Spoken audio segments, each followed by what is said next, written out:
నేను వీడియోలో అమ్మ వాళ్ళ ఇంటికి వెళ్ళానని చెప్పాను కదా, ఇంక ఇవాళైతే వచ్చాను. నేను వచ్చేసరికి 7 అయిపోయింది. అమ్మ వాళ్ళ ఇంటి దగ్గర వినాయకుడి నిమజ్జనం అయితే చాలా బాగా జరిగింది. నైట్ 2 అయిపోయింది. అందుకని నేనైతే వీడియో తీయలేకపోయాను. అదేంటో కానీ అమ్మ వాళ్ళ ఇంటికి వెళ్ళేటప్పుడు నేను చాలా హ్యాపీగా వెళ్తాను.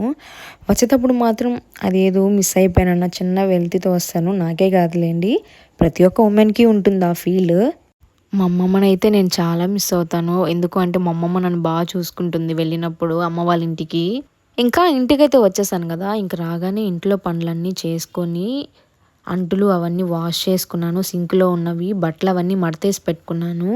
అట్లానే మా హస్బెండ్కి ఇంక వంట కూడా చేసి అమ్మ వాళ్ళ ఇంటి దగ్గర నుంచి ఇక్కడికి జర్నీ చేసేసరికి నాకు ఏం చేయబుద్ధి కాదు ఇక్కడ వంట.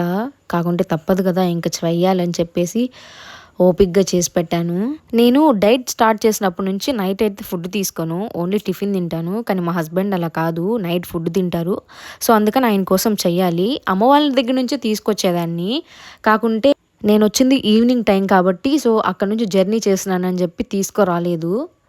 నాకు ఈవినింగ్ టైం అయిందంటే ఏదో ఒక స్నాక్స్ చేసుకోవాలనిపిస్తుంది. ఇంక అమ్మ వాళ్ళ దగ్గర నుంచి రాగానే పకోడా అయితే చేసుకొని తిన్నాను. ఒక్కోసారి జర్నీ చేసినప్పుడు అసలు ఇంట్లో పని కూడా ఏం చేసుకోబుద్ధి కాదు. అంత లేజినెస్ అయిపోద్ది బాడీ అంతా. కానీ తప్పదు కదా, చేసుకోవాలని చెప్పి చేశాను. మనం చేసుకొని తింటే సరిపోతుందా? మన నాన్నగాడికి కూడా చేసి పెట్టాలి ఫుడ్.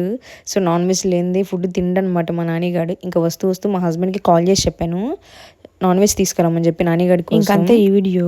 నా వీడియోస్ నచ్చినట్లయితే so please to comment, subscribe my channel నందు స్వీటీ వ్లాగ్స్ అండ్ బాయ్.